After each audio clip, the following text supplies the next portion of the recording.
Assalamualaikum warahmatullahi wabarakatuh dan salam sejahtera untuk kita semua. Semoga anak-anak kami dalam keadaan sehat walafiat. Baik, pada kesempatan ini kita akan belajar sejarah dengan pembahasan mengenai proklamasi kemerdekaan.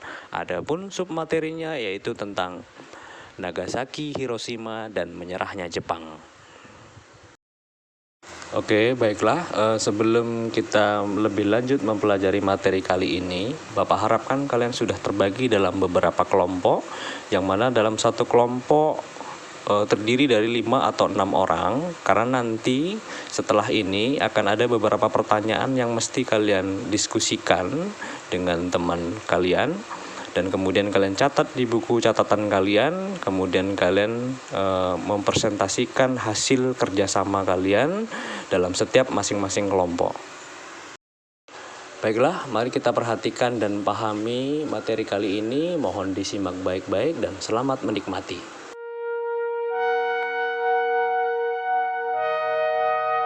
Tanggal 6 dan 9 Agustus 1945 menjadi catatan terkelam bagi Jepang. Negeri matahari terbit tersebut porak-poranda akibat bom atom yang dijatuhkan Amerika Serikat di Hiroshima dan Nagasaki.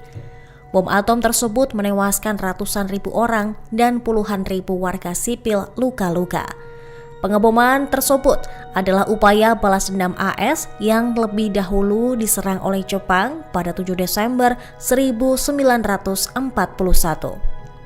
Setelah pangkalan angkatan lautnya di Pearl Harbor dibom oleh Jepang, Amerika Serikat langsung membalasnya dengan membombardir Tokyo.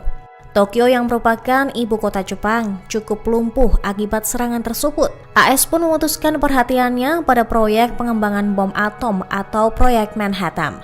Akhirnya disepakati, Hiroshima dan Nagasaki akan menjadi target pengeboman. Tak segan-segan membalas dengan cara paling bengis dan tragis. AS mengirim pesawat pembawa bom atom ke Jepang. Bom tersebut sudah siap pada musim panas 1945.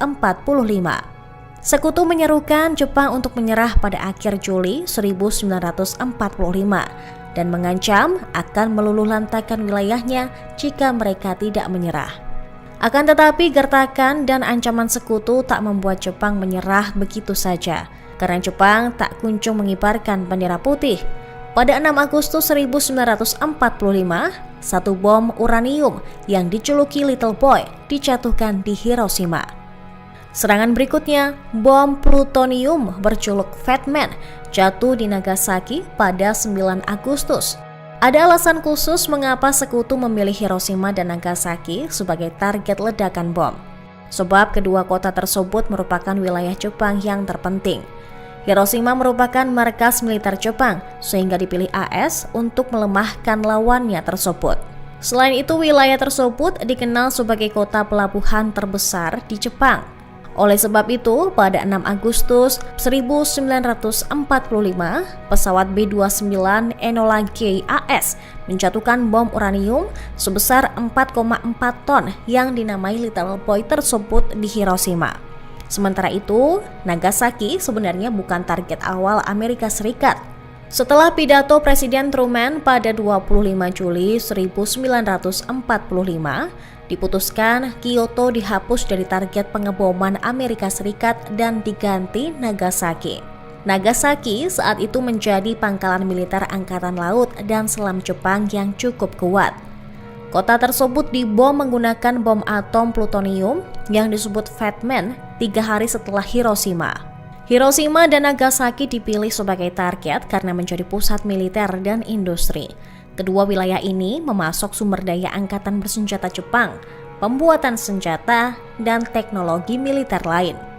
Tokyo yang merupakan kota tempat tinggal kaisar dan ibu kota negara Jepang itu sempat masuk dalam daftar sasaran awal AS untuk menjatuhkan bom atom mereka. Namun segera dicoret dari daftar, mengingat sebagian wilayahnya telah hancur dan terbakar akibat serangan udara kecil yang terjadi di Tokyo bulan April 1942. Di Tokyo, hanya istana kaisarlah yang masih berdiri tegak.